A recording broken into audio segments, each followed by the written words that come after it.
NEA. I'm Adam Scorer, I'm the Chief Executive of National Energy Action, and welcome to, it's a very short session we have here, but to be honest, it's a session about one of the most important things that NEA is doing or has done for a number of years.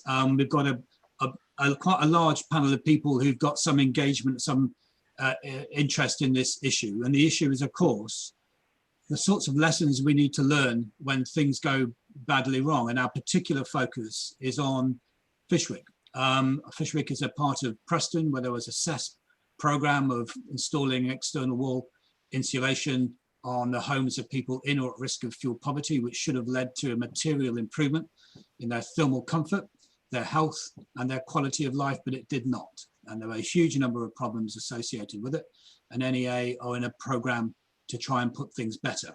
The housekeeping, and we'll come to that in a minute, the housekeeping details are that you can see us, we cannot see you, but we have a chat function, as usually on Zoom, and a Q&A function. If you want to put a question that we're able to circulate to the people on the panel, please use the Q&A because it's easier for us to monitor and to keep track of it. But please use the chat for any other function. And could I just make this point, because this is a very short introductory session, if anybody wants to be kept up to date with how NEA's project in Fishwick moves forward, because it will be a multi-year project, if you could just indicate that in the chat function, then we'll be able to build up a list and make sure that anybody who wants to be kept up to speed on a not hugely frequent, but on a regular basis, we're able to do that. So if you do that through the chat function, that will be absolutely fantastic. I'll introduce people as we go along. First of all, we're going to have a short little video on Fishwick, very short.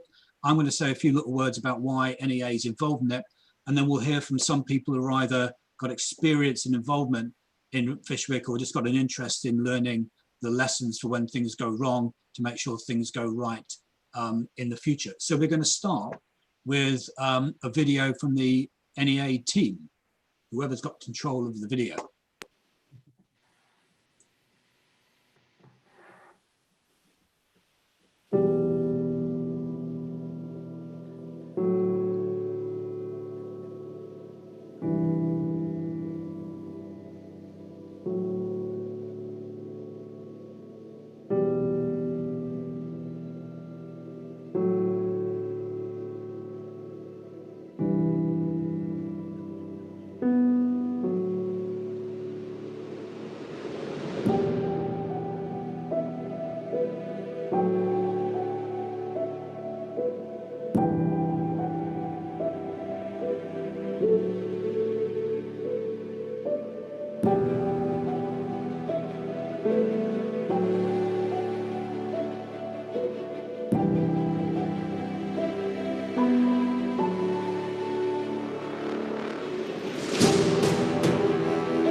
So we got all Ennio Morricone on you there. That was quite dramatic music.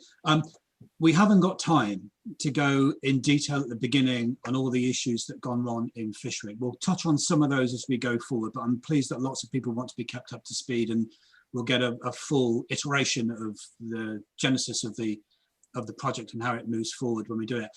I just wanted at the very beginning to set out why NEA would get involved in this. No involvement in the start of the project. This is not what we do. Primarily, we're a fuel poverty, energy efficiency charity campaigning for change. We do projects with suppliers on advice and to help with income issues for suppliers, but for customers, but we don't really do this. So why? A few reasons really. Firstly, because circumstances meant that actually we were in a position to bring some resource to the project, not enough by any means to sort out all the issues in Fishwick, and we're faced with the challenge to prioritize those households we can help and those we might not be able to help. But nonetheless, we're in a position to do it.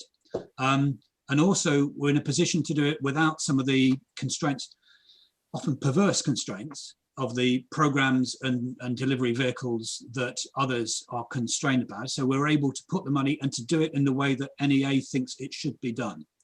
And as opposed to the way it happened originally, that means not doing it to people, the rest of getting all JFK on people, but for people and with people is the critical element to us. So if we weren't able to do that, we wouldn't be getting involved. And that's about the mechanics of delivering the project. The other reasons why NEA wanted to get involved, and I particularly wanted us to get involved, because frankly, it is just unconscionable that a program that should have been helping people in or at risk of fuel poverty to live better, healthier, warmer lives should have done the direct opposite and had a huge negative, detrimental impact on those lives. NEA, for one reason or another, is hugely invested that those projects that are designed to help the fuel poor help the fuel poor. And if they don't, we don't just leave people who have been affected by them having to deal with it themselves. So another reason why we thought we would get involved is because there was no obvious likelihood of anybody else getting involved. 2013 is a long time to wait. There is the issue in Preston of restrictions because of COVID, and that's going to delay what we can do. And that's hard and it's difficult to swallow, but it just means that that's another winter for these people having to deal with these effects. But we're doing it because no one else will. The other reason we're doing it is because, frankly, the negative lessons, the lessons when things go wrong are every bit as valuable as when we get it right. People often hide away from those issues. That's what's the best practice, what's the good practice, what are the oases, what are the things that we can talk to about what it is that we want to do. Well, sorry, that's not the way the world works. If we want to get things working better and we want to improve outcomes for people, you've got to look the hard truths in the eye when things go wrong and make sure that we are as articulate and passionate about telling people how to put things right as we are about getting more money into the system.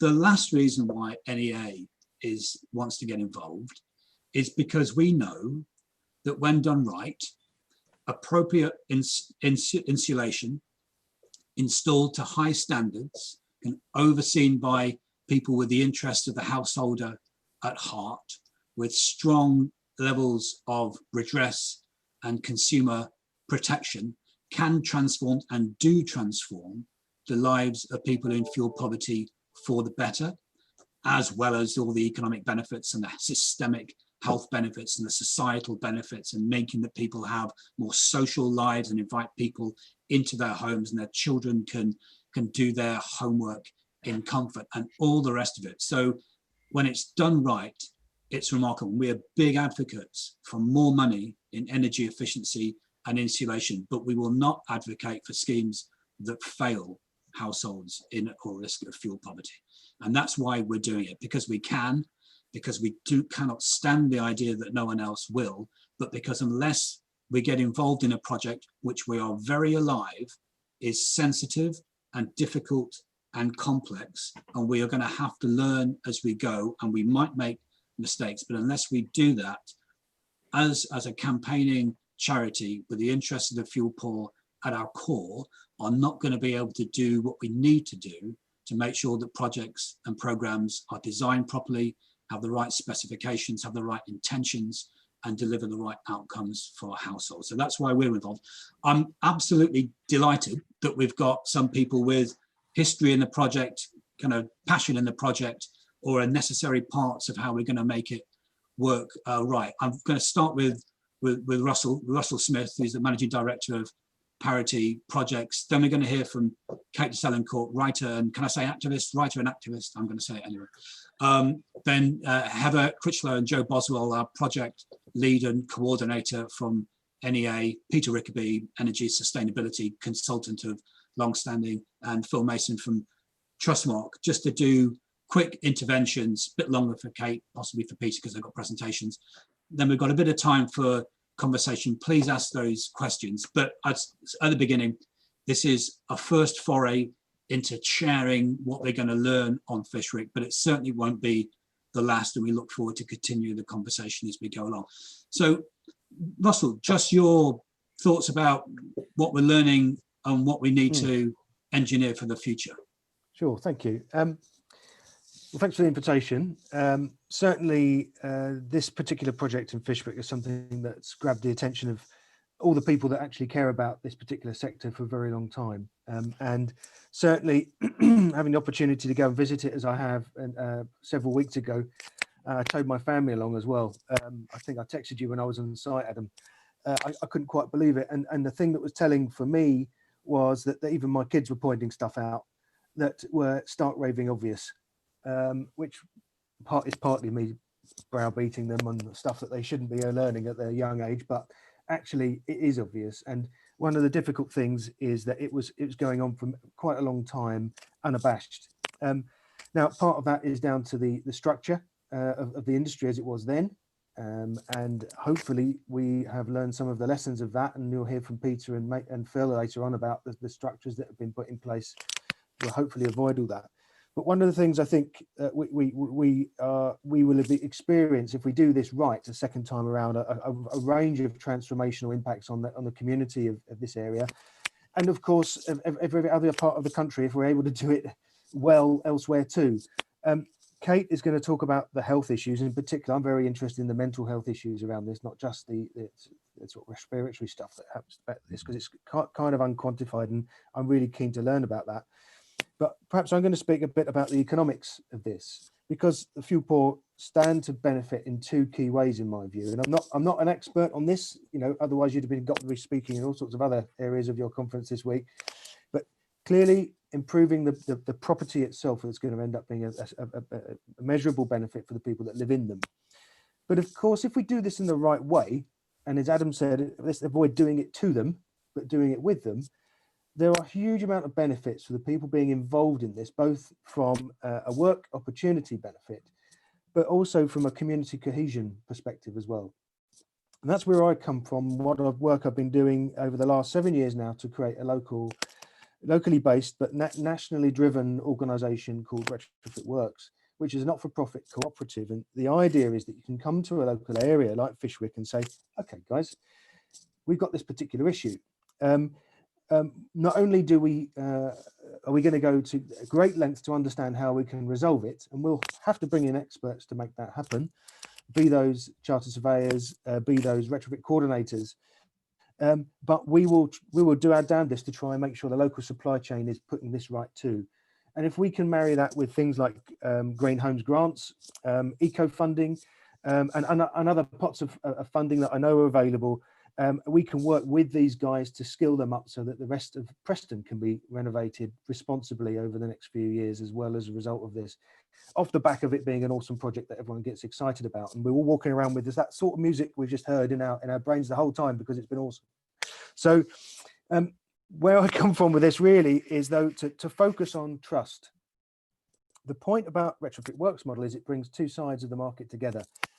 People we call advocates, and you could argue that NEA is an advocate in this particular scenario, as well as community groups that are based there have probably been putting pressure on local authority to try and do something about the situation. But also you're bringing the supply chain locally and local experts together to do this together. But there are three key things that form, if you like, the ingredients of trust. The first is that we have to be authentic. People spot a fake a mile off.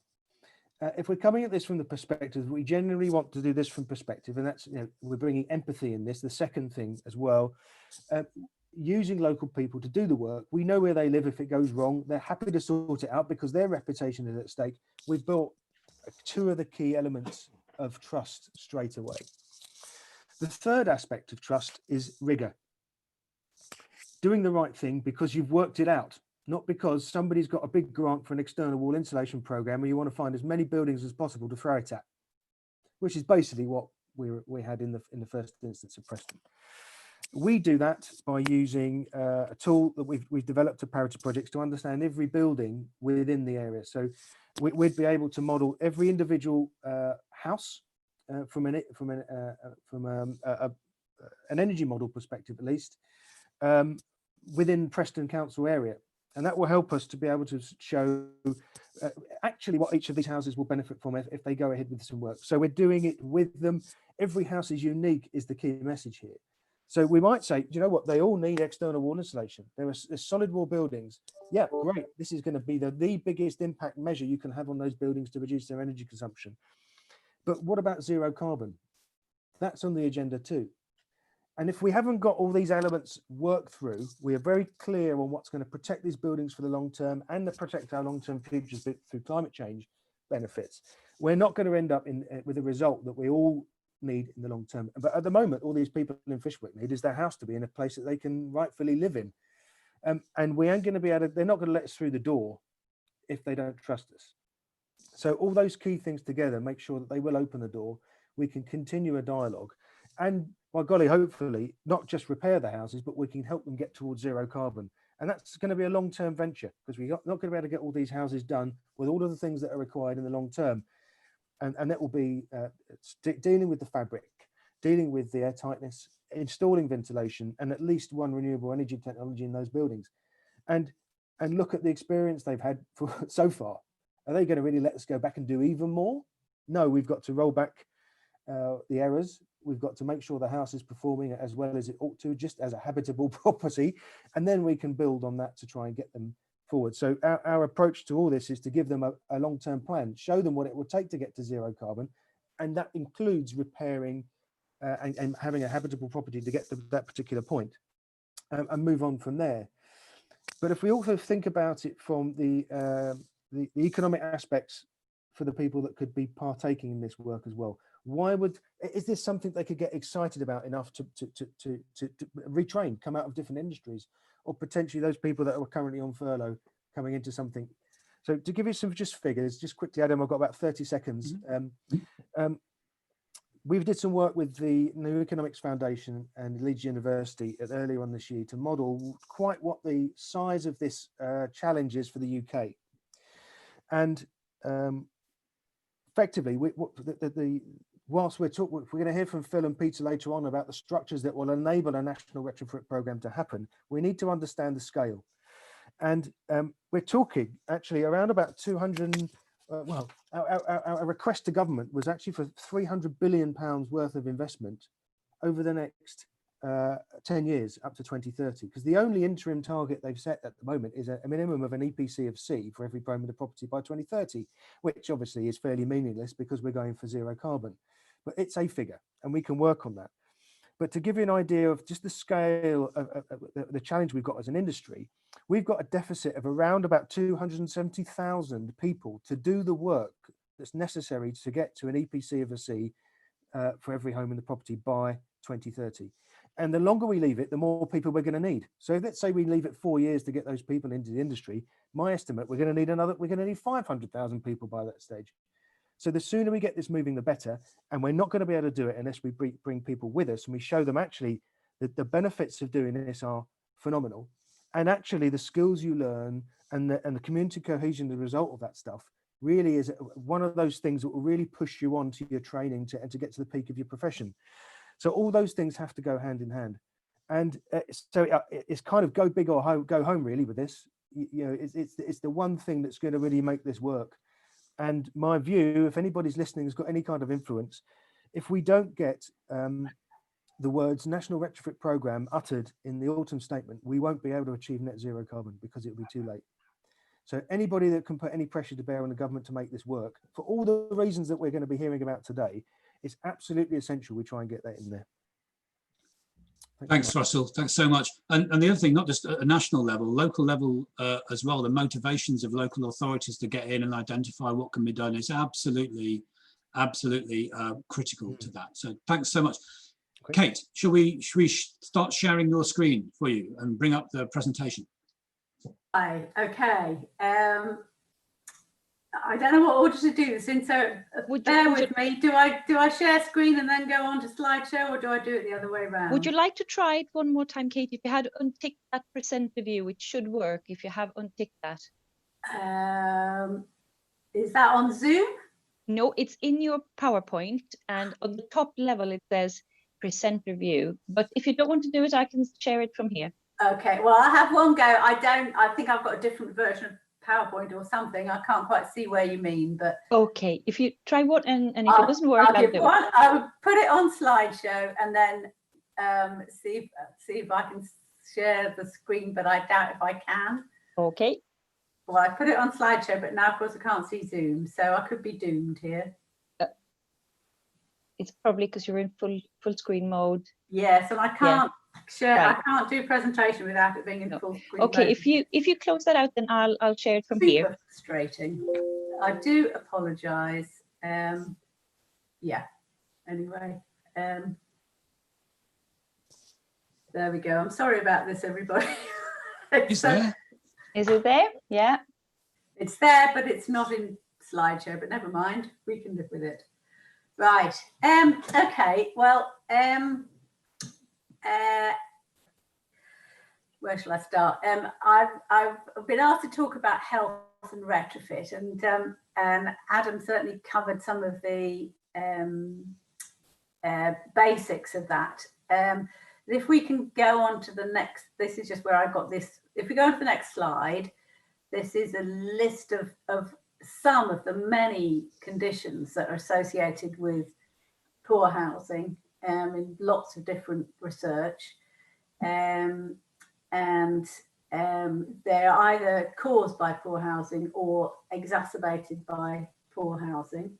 Adam mentioned mental health, which we'll go on to in a second, but I also wanted to point out something I've found since this slide was made, is particularly people living with a disability or a chronic condition, and also people living with cancer are sort of in a triple jeopardy. They tend to be on a low income and therefore in worse housing. They're also going to be at home all day, and they're also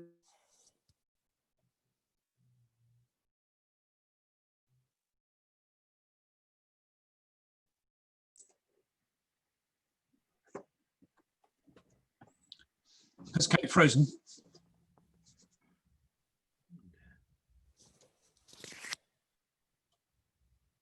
I think if I'm saying the same thing, colleagues can. Yeah, I think I've lost Kate as well. She's been frozen for about half a minute. Can we go on? Can we have Heather and Joe come in now, and then we'll see if we can get Kate back. Yeah, I'll stop. There we go. Yeah, I think let's kind of Heather and Joe. Let's go. There's nothing like kind of thinking you've got more time than you have, and then get kind of thrown into the. No, that's fine. That's fine. Thanks, Adam. So I'm Heather Critchlow from NEA, and along with my colleague Joe Boswell, we'll be briefly talking to you now about the importance of establishing and delivering good community engagement in retrofit projects. So we'll be highlighting some of our practical work in Fishwick and our householder-focused recommendations for other future fuel poor retrofit schemes. So Joe and I are doing a bit of a double act here. So to begin with, Joe will now talk through some of the issues reported by the community in Fishwick. Well, so what's wrong? I've not got an hour, so I'm going to give you my experiences of speaking to residents who live in Fishwick and their thoughts and their hurts generally about what's happened to them over the past decade nearly now. So these are direct quotes from conversations. So they let us down. There was nobody we could ask for help. We were promised that work would be done, and the next day all the workmen disappeared. Nobody told us why, they just disappeared. My home was supposed to be warmer and a better place to live, and now it's damp and there's mould everywhere. I wish I could have my home back as it was. My children have non-stop coughs and colds. I grew up in a house in this street and I wasn't ill like my children are. They said the insulation was a good thing, but the work wasn't done properly. So I think it's pretty clear from those conversations with residents that they feel so let down about the work that wasn't done properly and about the impact it's had on their lives. And Heather's going to share our engagement plan and commitments to the residents for the work that we're delivering and going to deliver in Fishwick. So NEA has a strong history and experience of delivering community engagement projects to build resilience, engage and benefit the fuel poor. It forms part of the charity's ethos to ensure our services engage and effectively support vulnerable people. We know things went wrong in Fishwick, and to move forward, as well as to ensure other future fuel poor retrofit schemes build community engagement in from the start, we must ensure that residents are at the heart of everything we do. In Fishwick, residents have told us that they felt they weren't properly consulted or involved in decision making, resulting, as Adam previously said, in works being done to, not for, and with local people. We must listen and hear the residents whose homes and lives have been affected by failed retrofit. We can't make assumptions, nor can we adopt a one-size-fits-all approach. Tailored, bespoke support has to form the basis of an effective community engagement strategy. We must be honest about what we can and what we cannot do. It's crucial to build and maintain relationships as well as acknowledging challenges and delays to keep people informed. Effective engagement is about embedding our people in the community so that we can offer ongoing accessible support to residents, answering their questions, explaining what they can expect, and providing reassurance that appropriate insurances and guarantees will be in place. With COVID restrictions, we've been unable to have a physical presence in the community, but in a moment, Jo will talk through some of the practical examples of how we've maintained engagement during this difficult time. Working in partnership with local community and faith groups, schools, the local MP, councillors and the local authority is also part of the community engagement package. NEA has a community charter setting out the ways that we will work in Fishwick. As we move forward, we will share our insights, evaluation and learnings. Both NEA's research and technical teams will be undertaking a longitudinal evaluation, drawing on the experiences of Fishwick residents and a wide range of local stakeholders. Jo.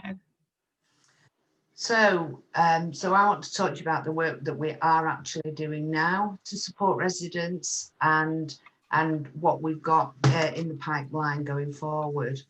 So today, all residents in Fishwick have been updated with who we are and what our plans are for Fishwick. It's been really important to get the message across that we are a charity. Which is a big differentiation from the communications or lack of it that they've had before.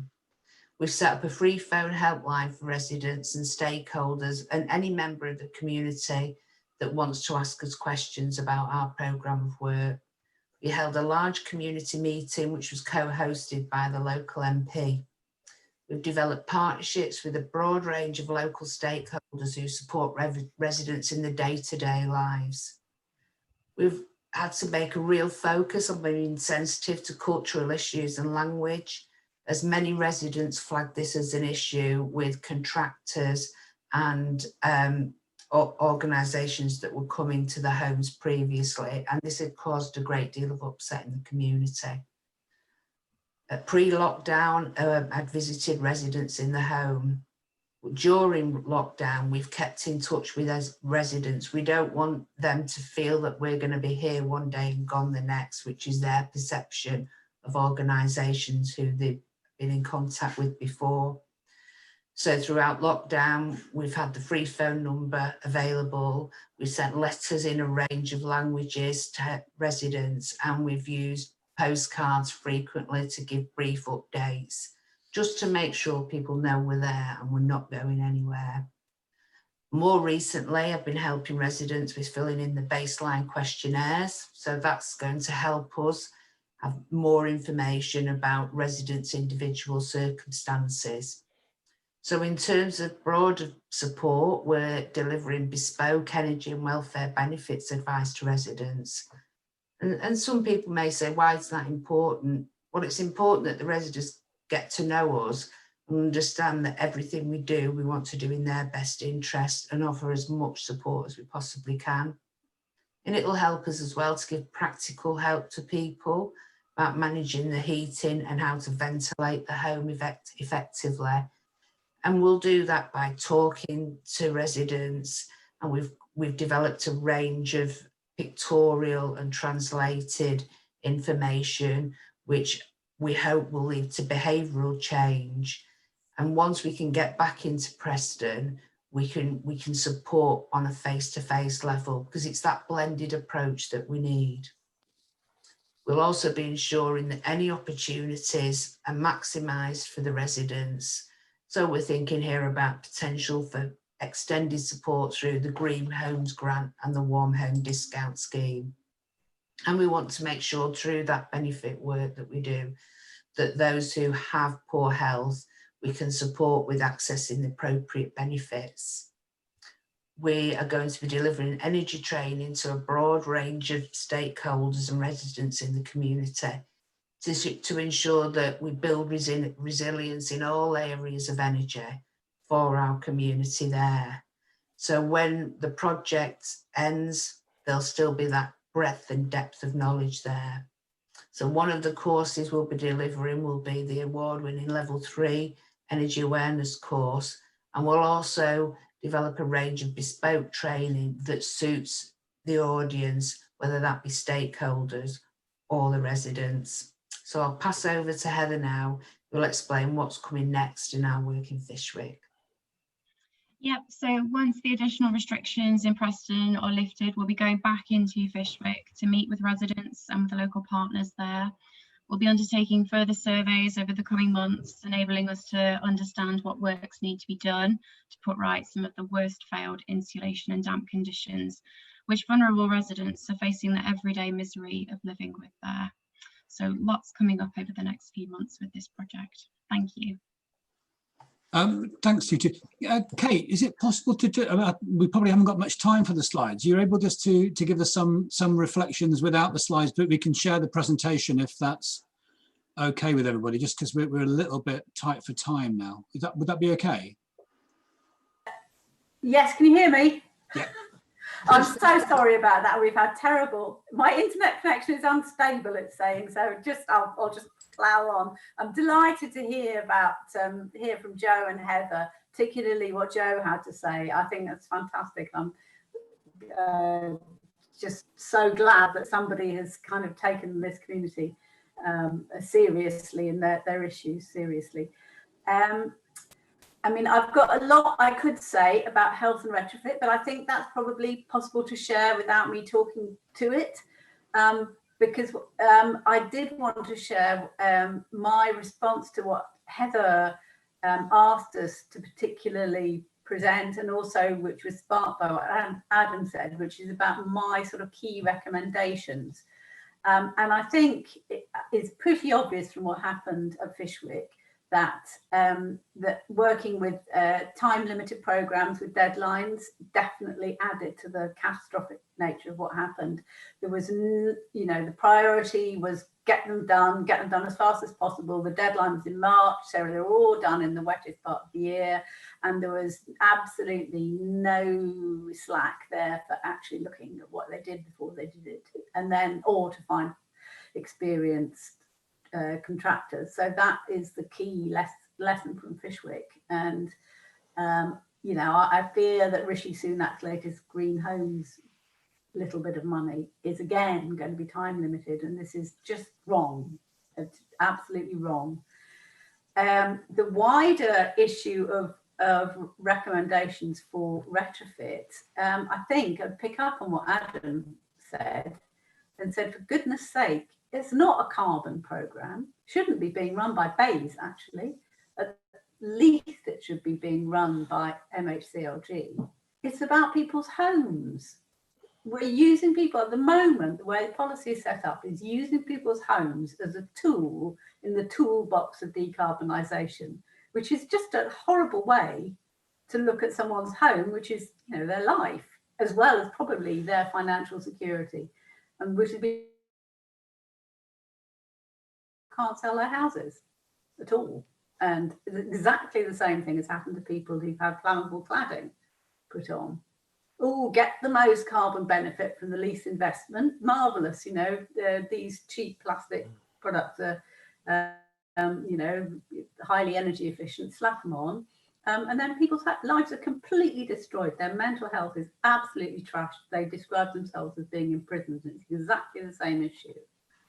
I mean, personally, I would turn the whole thing inside out and say a retrofit program. You decide what you want for the occupants. Their home has got to be warm and comfortable. It's got to be affordable to run. It's got to be healthy. You set the parameters for that. Once you've done that, you then reduce the energy and carbon as much as you can. But you don't reduce it when to such a point it starts to impinge on people's well-being. So, I mean, something probably tell is when the well, there's a bit of a trade-off between energy and ventilation or energy and health. There is not a trade-off. They're not tradable. You can't sell a few people's respiratory health or life expectancies in order to buy a bit of carbon saving. I mean, that's what an awful way to look at it. Clearly, we have to centre people. I mean, I'm very pleased to say I've been working a bit with Letty, who were a London-based organisation, but are now trying to develop a retrofit guidance to echo their zero carbon guidance, and they have accepted, as far as I can tell, the principle that as the kind of headline to the whole thing is put the occupants at the centre, people first, what they need from their homes, and then around that you reduce the carbon. I mean, I could go on a lot longer, but I know we're pressed for time, so I'm very happy to leave it there if that's what you wanted to hear. Well, let's leave it there, because we come back to this. We've just been in a session earlier this morning where I think it was pretty obvious that a good home is the basis of a good, healthy, safe life, and that's where we start from as a fuel poverty charity. There's a few questions coming up which we'll get to in the Q&A, but maybe I can turn to Peter now, just to kind of walk into the more technical aspects and standards aspects of how we can make sure that the failings in Fishwick are kind of avoided in the future. Thank you, Adam. Good afternoon, everyone. I'm Peter Rickaby. I work at the UK Centre for Moisture in Buildings at UCL, and I'm chair of the BSI Retrofit Standards Task Group.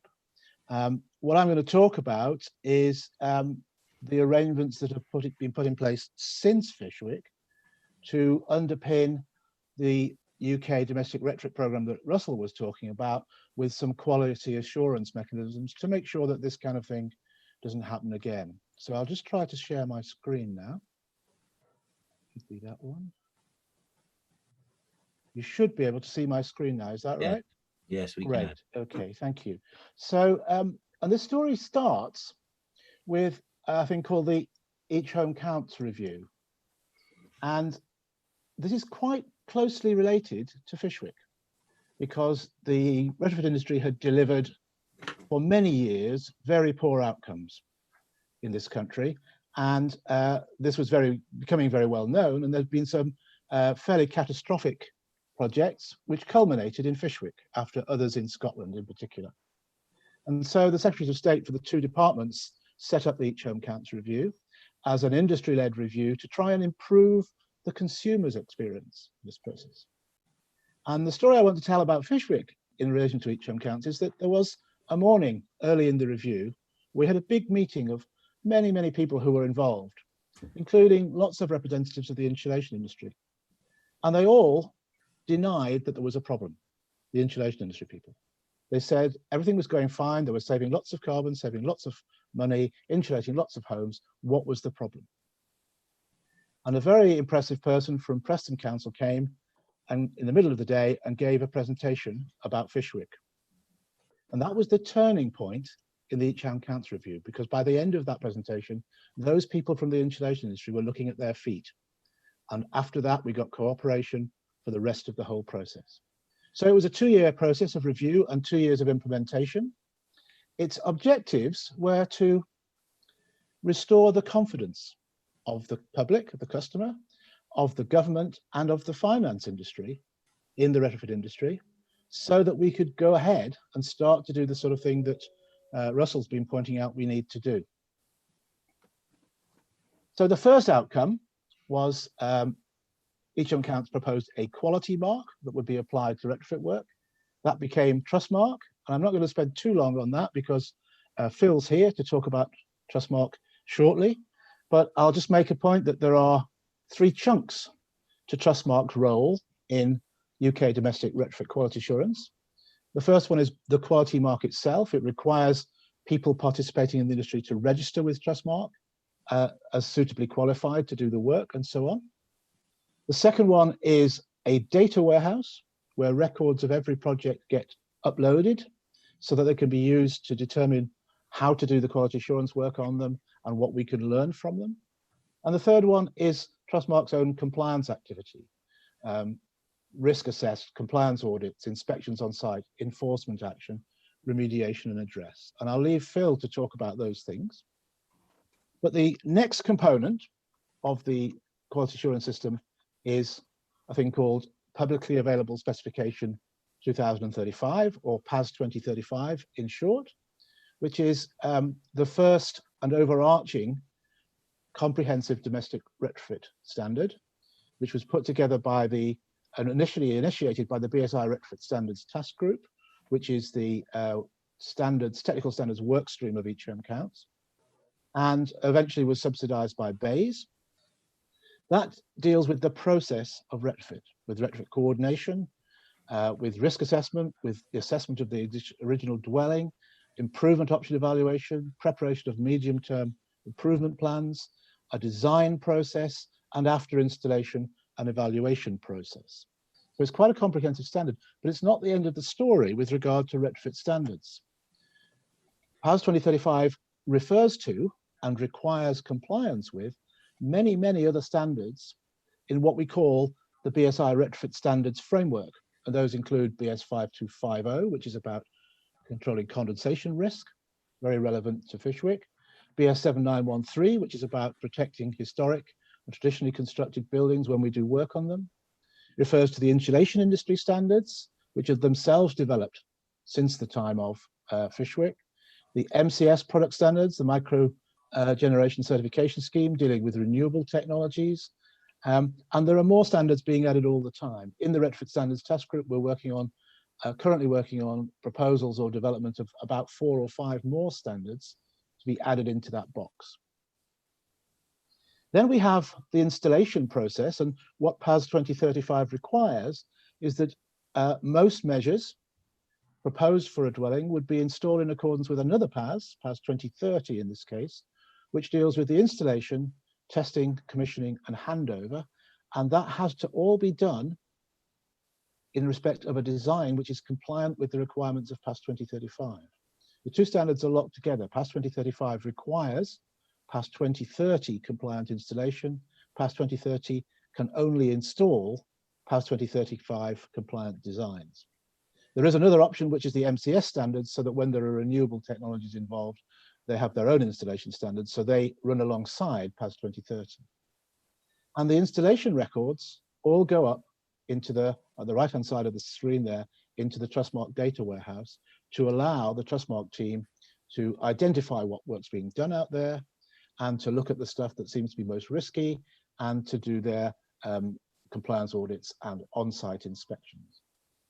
And so the final bit of the slide is this grey box, I hope you can see there, which is what we call the BSI Retrofit Standards Framework, which is not a fixed thing, which is continuously being developed. And that's the framework of which PAS 2035 is the overarching standard, but which will be continuously enhanced as we learn more about how to do this stuff better. So expect to see more retrofit standards joining the framework and being connected into this diagram as we go forward. That's probably enough for me. I'll hand over now to the next speaker. Thanks, Peter. Phil, come straight in. I will, thank you. Thank you for the invite. I'm Phil Mason. I'm the head of regulatory engagement with Trustmark, which is really a role about sort of managing our relationship with government, with Ofgem, with all those that are affected by Trustmark's regulatory role under the eco regulations. And whilst not a regulatory role, our role in the upcoming Green Homes grant voucher scheme.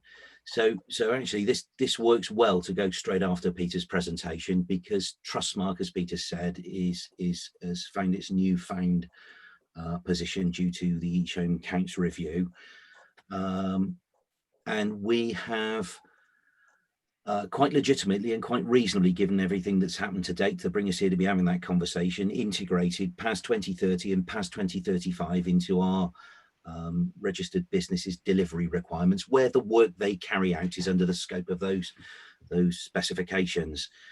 So we're in the middle of a transition period that some people don't think is long enough and other people don't think is quick enough. But however, there's a 2-year transition period for the industry to start the uptake from the old PAS 2030 2017 standard, the newer 2019 standard, which some of the industry are progressing to. There's been a slight easement published by UCAS at Ofgem's basis request, I should say, based on some of the hindrance that COVID has created in terms of people's sort of journey that they're on and their business planning to move to the new standard, to the new standards. And at the end, by the end of June next year, so by the 1st of July next year, all work within the scope of the PAS standards will be delivered to PAS 2030 2019 and in compliance with PAS 2035, which is a huge step change that has a huge positive impact on the circumstances we've seen in terms of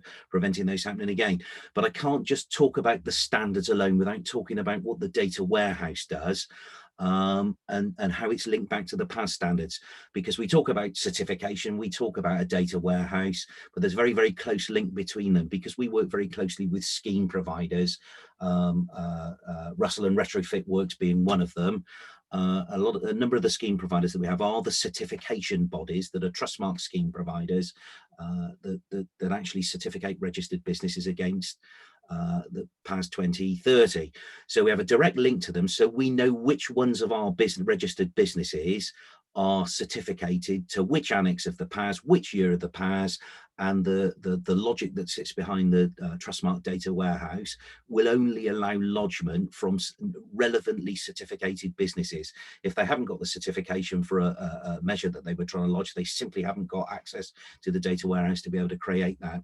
So what's going on in the background as well, which is quite interesting, because it's not only about certification, not only about people working to the standards of PAS 2035 and the deliveries and the stage outputs being right and the lodgement, but it's the back end audit and compliance that sits within it. So for a number of months, we've been running in the background a pilot project with a pilot partner that is BS Surveying Limited, that are quite a big organisation in terms of delivery of technical monitoring within the eco obligation. So we're currently receiving the data, the outputs of their technical monitoring to feed our risk model, in order that we can now, which is different to how Trustmark's operated previously. Scheme providers have had full responsibility for the compliance auditing, but there's a sort of two-pronged approach now, because Trustmark's doing it directly. So at the end of, or the beginning of the sort of Q1 next year, there's an objective and a desire from BEIS and Ofgem for Trustmark to take over technical monitoring. So not only can we see that registered businesses are appropriately certificated, they're working within the right quality frameworks and they're lodging their work, we now have got the ability to audit and actually understand the standards that are being delivered into the workplace, which is a really big thing, because historically the certification bodies have monitored their businesses under their requirements of UCAS, which is sat one side of the page. Now what we've actually got is an ability to see more of the actual volume and quality of standards delivery that's really taking place out in the working world. And we can use that and link that information back to certification bodies to drive surveillance levels, where necessary, of course, to be able to drive behaviours to deliver the right standards. Now, I see there's been a couple of questions just flashing up in the chat about financial protection. A really important element to raise at this point is that the lodgements that are mandated through ECO and the upcoming Green Homes Grant Voucher Scheme need to be accompanied with appropriate financial protection as laid down in the Trustmark framework operating requirements.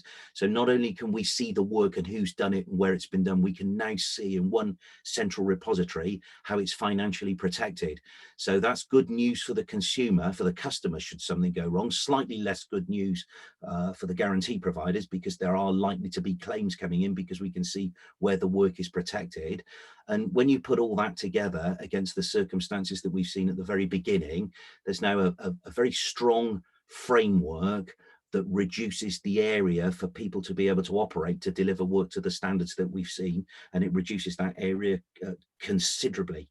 And I've come from a compliance position within Trustmark. My role now is sort of a bit more stakeholder related, but I'm speaking to you now based on experiences and the developments within Trustmark from a compliance perspective, so I can see it firsthand. Okay. Thank you. I was trouble unmuting myself. So look, what we've got is very early in this program. We've got a whole range of questions which we can try and have a go at some of them now, but I think the most important commitment I want to make is that we're going to come back, engage with the community, not just the local community in Fishwick, but we're pretty committed to try and maintain engagement with the community of interest around installers, around kind of academics, around everybody else who's got not only an interest in, who's not only interested in how this stuff happens and that it happens well, but who've got lots of positive, but sometimes more pointed challenge to make, not only NEA, but others about how we do it. We've got a few sets of questions, and I'm clumsily grouping them into different kind of areas. A bunch around the technical specification of the works that NEA may commission in order to either reinstate or remediate the failed works in Fishwick. Now, clearly there are some areas where, well, first of all, we need to go through a full survey regime in order to be able to understand what's been put onto those properties, what the consequence of taking them out would be, and what the options for remediation would be. I made a comment earlier on, which Tom rightly picked me up on, which was appropriate insulation. Well, what do we mean by that? So there's been external wall insulation and internal cavity wall insulation done in the same time on walls that may have been saturated, and we need to understand what is appropriate. So we don't have, at this moment, this is the solution that we want to be able to put onto these properties. We have a rigorous survey regime that will go through each of the properties to identify what the problems are and what the options are, what the technical specifications for the installation will be. And then importantly for us, we need to talk to the householders about what it is that they want to do in their own properties. There's a difference which sometimes doesn't get pulled out between the approach to able to pay people who are making investments in their own properties and what happens to folk where it's either completely grant funded or you're doing it for them. And often what's thought of as being proper customer protection falls when it's about what happens to people who are either being grant funded or who are being supported to deliver this stuff. So in direct answer to Tom's, I can't tell you what the appropriate insulation is until we do that survey and until we're going to go through all the different options would be. So we don't have any fixed points there. So we had questions about the technical ones. I'm going to look to colleagues to see if they want to jump in about the technical measures we might put in. There's a lot about what went wrong in the first place and what was the nature of this project that made it go wrong. And I think that's been answered. CESS project, importantly, and Russell kind of picked on this, this happened at the end of the CESS period. This happened when energy firms, in order to meet their obligation and avoid the prospect of fines, needed to get work done quick. And so they got work done quick in areas where there was a need for the work. And unfortunately, not just in Fishwick, but other parts of Preston, I think as well, there was a need to get stuff on walls to fulfill obligations and not to be fined for it. So there's questions about the nature of the project. There's questions about the nature of the redress mechanisms that exist and how we're able to give assurance to anybody that has work done that things do go wrong, that they are absolutely protected financially and in terms of further remediation from the work that NEA would want to do. And as the chief executive of a charity of meagre resources, I am not exposing the charity to any undue risk or liability. Everything is backed, everything is insurance backed and is properly protected. And then there were some comments about community engagement, not just about our engagement, more about how we're engaging with schools and the mosques and other community agencies, but about how in Preston the local community supply chain could get skilled up, could get accredited to Trustmark to be able to be able to benefit and do the work in there. I don't know, I should have said this at the beginning. I was trying to give people time to look through the questions and see if there are any they felt able to jump in an answer. I'm going to do that before I give it a go. I'm just going to scan around and see what anybody's spotted in the Q&As areas with the technology. Russ, thank you. Can I have a go? Nikki's put a question in about how can advocates for fuel poor householders help to prevent history repeating itself with the Green Homes Grant. One thing that has come in, Phil, do tell me if I've misinterpreted this, but it feels like higher risk properties now will be required to get a retrofit coordinator to make sure that the right choices are made before the contractor goes ahead. That's not widely publicised yet, and that might be because they've changed their mind. But Phil, is that? No, right. That it's. I always think you make an extremely good presenter, Russell, because you do draw the best questions out of people. Right. Okay, it's a very good question. Trustmark is currently in the very, very final stages of review with BEIS around what the additional requirements will look like in order to participate as a Trustmark registered business in the Green Homes Grant Voucher Scheme. So PAS 2030-2017 is the minimum delivery level. There's encouragement for people to voluntarily work to PAS 2030 2019 and PAS 2035 to give a customer a choice, because there are some people in the world that say, okay, well, the minimal delivery is suits me. There are other people who would like a different delivery so they can really start their home on this sort of retrofit plan and start their journey in the best way possible from the very onset. So that's about customer choice, and that's also to do with the fact that we're transitioning between standards, but properties that are more significant technical risks, such as park homes, high-rise and traditional and protected buildings, will be expected to be delivered through the Green Homes Grant Voucher Scheme from the installer standard of PAS 2030-2019 and within the context of PAS 2035, which is a good balancing point given where the industry is and its part transitioning over, but those higher risk properties standard. So you're right, Russell. Yeah, my point there really to answer Nikki's question is you need really the only way to make sure that the right thing is getting installed is for someone impartial to make that decision on behalf of the householder, alongside the householder. So the retrofit coordinator is absolutely essential. You know, Phil, we've said as Retrofit Works, we are only going to use retrofit coordinators. We're not going to do anything else. So if there are people that are particularly worried about decisions being made, particularly on behalf of vulnerable customers, then I'm very happy for you to get in touch. And if you can maybe extend that on the time limited nature of it, just as Kate was saying that you have carbon programs that are done to people's domiciles and it doesn't always lead to the right output, even though I support the carbon abatement challenge and priorities of those things.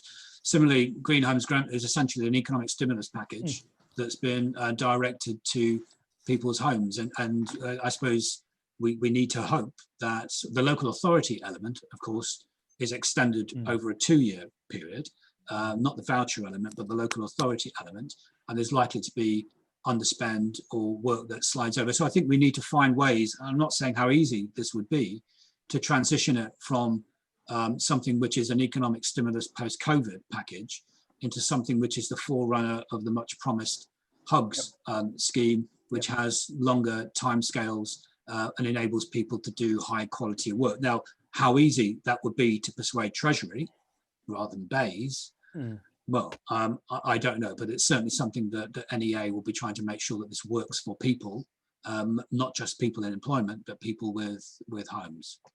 Yeah, I think, Adam, that the part of the problem is that Bays understands what quality retrofit's about and what can go wrong, but those other departments you mentioned, Treasury and Number 10, still think that retrofit is a simple thing, that you can throw money at it, and if you do, you'll create lots of jobs.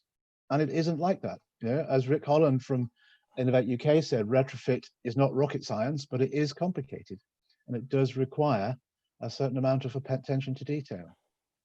And one of the issues, of course, I'm trying to think what was the permitted activities in the Green Homes Grant portfolio. Going back to Fishwick a little bit, and just to give a little bit more insight into how we're going to have to go about that.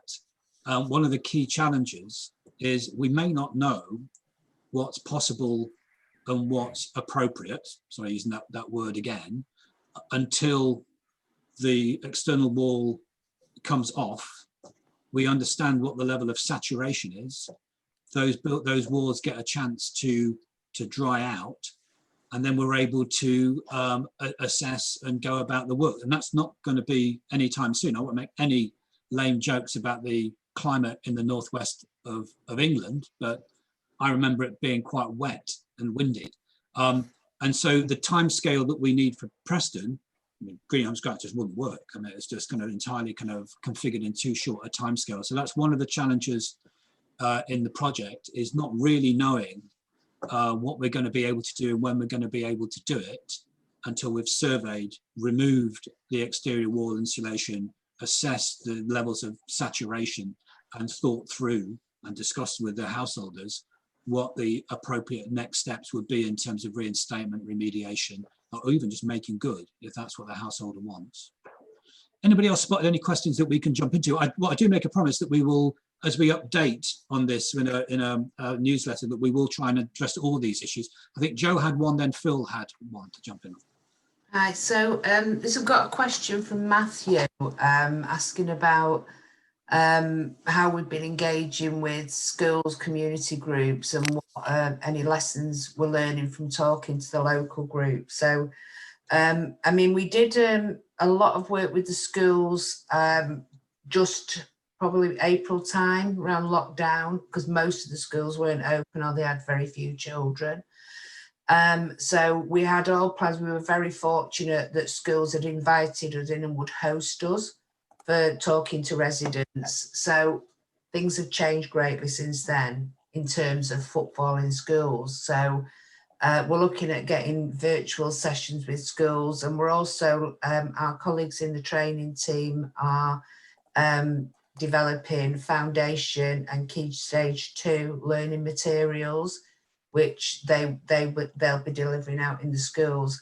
I think one thing, I had a very interesting conversation with one of the residents last week who feels a bit disengaged, is a very community minded person, but feels disengaged with her community because she works in higher education, and she doesn't get home till 6:30, 7 o'clock. So I mean, I reassured her. I said, well, when we're running community events, they won't just be between 9 and 5. We'll be delivering till 7, 8 o'clock, because we've got to cover everybody. We can't presume, because they are rows of terraced houses, that people in there are all on a very low income, and so on and so forth. But I mean, her house has been really badly affected, and I was helping her, encouraging her to fill the questionnaire in, our baseline questionnaire, and and it was to really get the message across with her that her voice was as valuable as everybody else's, because people get concerned. And what she also said is, really over the last couple of years, is we've got to get the balance right between the community engagement in terms of the schools and the mosques and so on and so forth.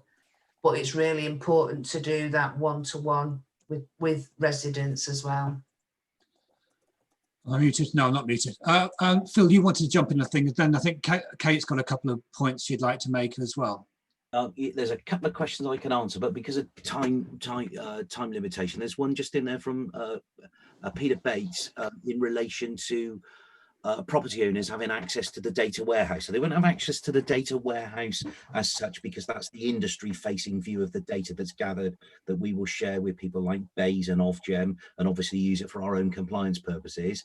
But the window that the consumer will be able to see is something called the property hub, so that they can claim their own property. They can then see into it, and we're working with other organizations that want to really quickly push a lot of data that they already hold about properties into the data warehouse, to enable the property owner to be able to see more and more and more about its history and various other elements around it.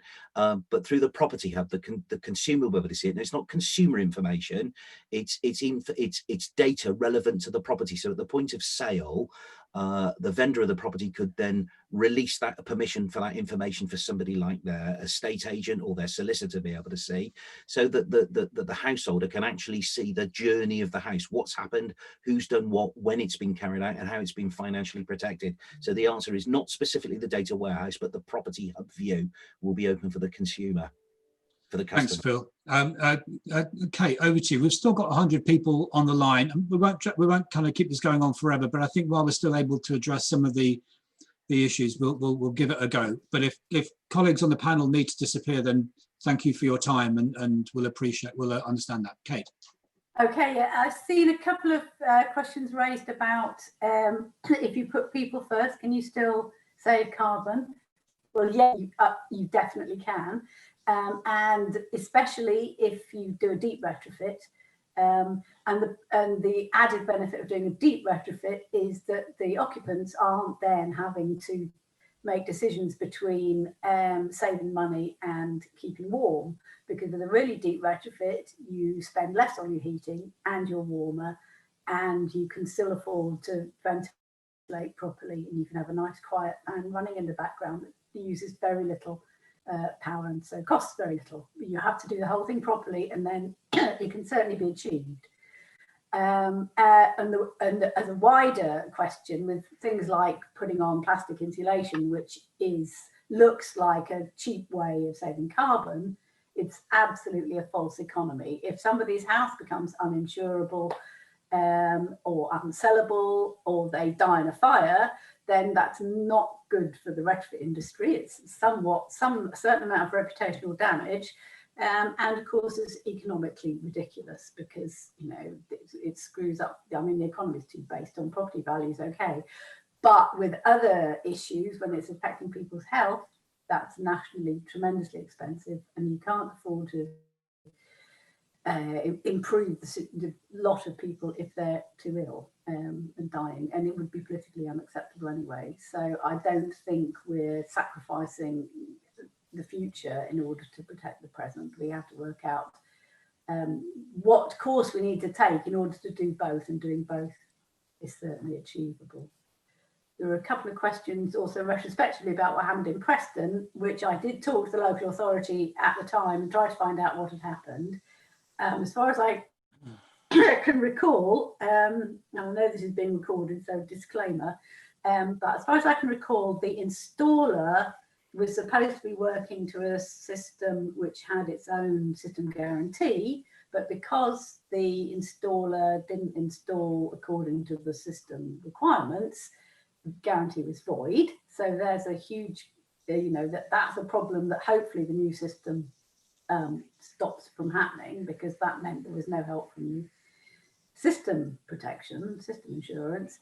The installer themselves went bust, so of course there's no redress to them.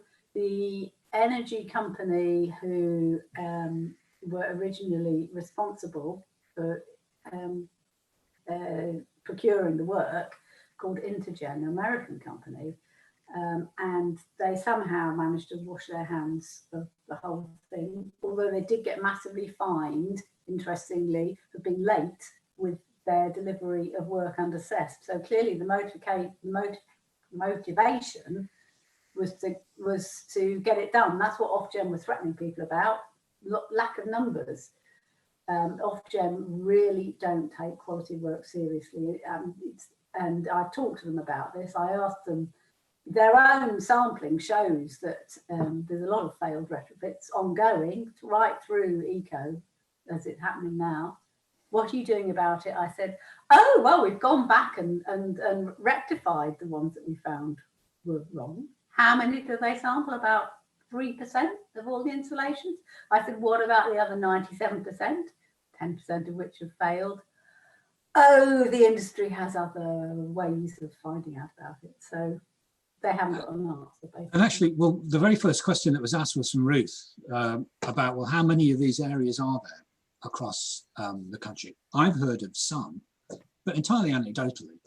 Yeah. Okay, Anecdotally. And in this era of data mapping and identifying through greater kind of digital precision where the challenges are,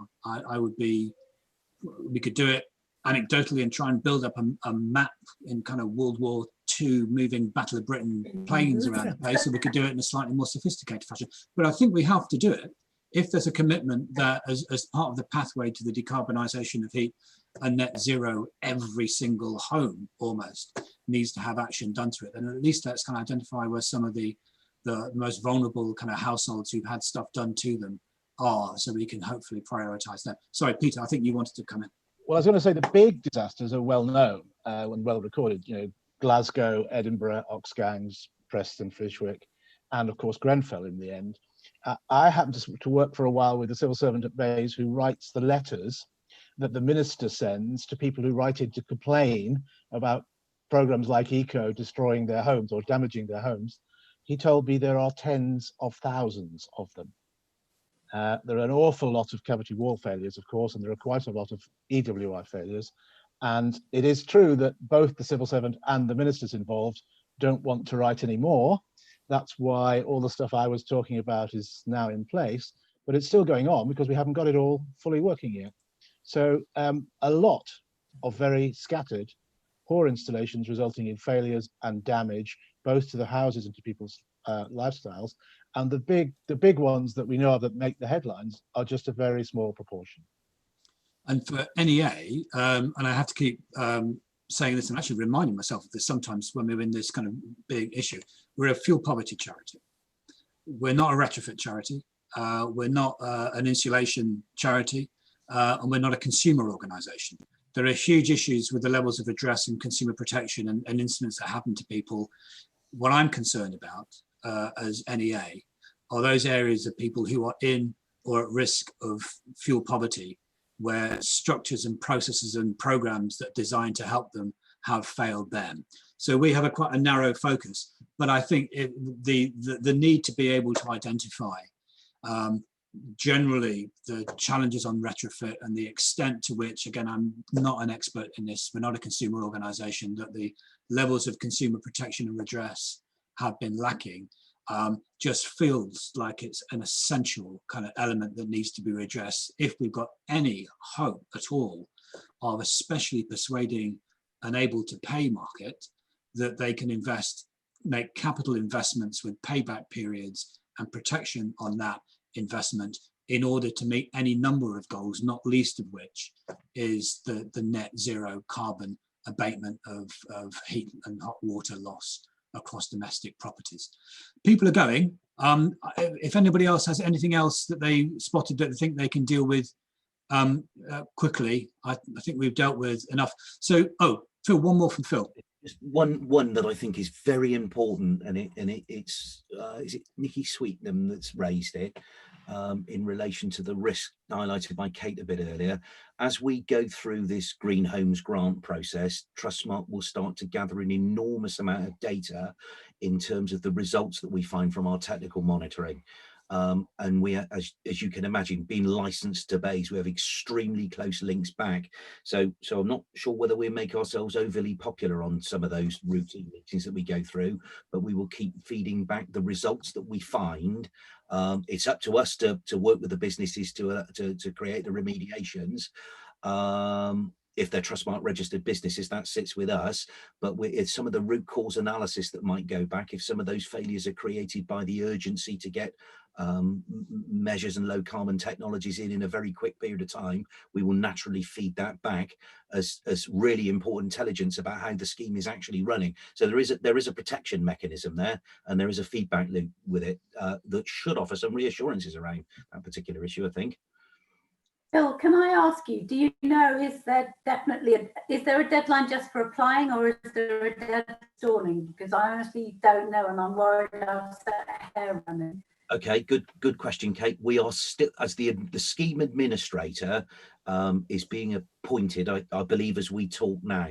So what we need to see are the actual rules that go with the scheme, because we talk about the headlines, the commencement at the end of September, and the money must be spent by the vouchers must be redeemed by the end of March. But what we need to see are the actual scheme, the specific schemes and the terms and conditions that the business will be able to expect to, that will sign up to be able to be permitted to deliver within the scheme. And until we see that, I don't think we can fully answer your question, but it's a good question. And Kate, I know we've had this conversation previously that we're almost sort of neighbours, but I think over those issues it's really important that we kind of stay in touch as well over that. Yeah. Can you ever go at them before they publish it? We're talking to them all the time to try and influence some of it, because what we need to ensure is that there's no gap between the scheme rules and the Trustmark delivery. So those conversations are ongoing as well in terms of influence and trying to work together to make sure that they mesh properly. And having a go at them is another word for sophisticated stakeholder engagement and consultative. Peter, I think one more, but then I think we're going to, I'll draw it to a halt. One more from Peter. Okay, so I just wanted to say that one of the characteristics of this industry, which was very apparent at Fishwick, was that somebody shows up in a van that says Eco EWI on it, and that's what you get. That's what the residents of Fishwick got. It was what had to be done to get rid of the quota. And this industry has not had a history before of asking Mrs. Smith or whoever it is, what do they want? What does the house need? What do you want? What are your circumstances like? Is it fuel poverty or whatever? And to some extent, we've started to change that with PAS 2035, which requires the retrofit coordinator to agree with the customer what is it that the intended outcomes are, and then to check at the end of the process that those intended outcomes have been achieved. But another proposal I've been putting to BEIS with no success, but I'm going to keep going, is that we need to stop giving the money to the installers. That's what ECO does. That's what the Green Homes Grant's going to do. We should be giving the money to the households, and they can pay the installers when the job's been done properly. Now that idea is a complete anathema to government at the moment, because they want to get the money out quick. But if we could get to the point where the householders have got more control, more stake in this process, we would get better outcomes. And I think there's always challenge about particularly vulnerable households, but that's not to say that you regard vulnerable households as being incapable of making informed and accurate decisions about what they want from the properties they live in. Look, thank you so much for this. We've still got 83 people on the call, so that's remarkable. So it's obviously got interest. So we made a commitment, and we meant it, that we will come back with an initial newsletter, whatever form it would be, update, which will be, it'll be short, it'll be pithy. There is so much information that we can't share everything just because we wouldn't be able to. But as I said, we are committed this to be open, because we wanted people to learn from what we're doing and what we're exposing and the steps that we're taking. And we may make missteps and mistakes as well, and we want those to be as transparent as everything else. So we will come back in a couple of weeks, I think, with something that gives a bit more depth on the project as we find it, a little more about the way in which we're taking it forward, and then we'll start doing kind of updates as we as we go on. But as you said before, the process of doing this properly is an elongated process. We haven't got product that we want to put on walls, then get out and meet regulatory requirements. We haven't got those reporting constraints. So we will need to do it quickly, although we would love to do this as fast as we possibly could for the residents of Fishwick. More haste, less speed. We want to do it properly. And we have, as I said right at the beginning, we don't have enough money to do everything that needs to be done in Fishwick. We certainly don't have enough money to do all those disaster areas, which are the consequence of programs. So our most important thing is we do the right thing by those people we are identified to help in Fishwick, and we draw as much insight and lessons for policymakers and industry participants and campaigners and academics and local authorities in order that we do as much as we possibly can to mitigate and lessen the failures. We won't stop everything, but we'll need to play our full role. Thank you so much to all the panelists who have been able to join us for the conversation. Thank you for the questions and thank you for your interest. We will be in touch to let you know how things are going on. This is a couple of years minimum for us. So I don't think this is not a one-off opportunity. You'll be hearing more from us about how it's going, what we're learning, and hopefully not just at the end, but towards the end, at the end, and then beyond the end, how we're able to track the actual change and improvements that we've been able to have for people's life and well-being, because that is what matters to NEA at the end of the day. Thank you very much for your time. And again, look forward to seeing you on a Zoom call kind of fairly soon. Bye-bye. Bye, thank you. Thanks.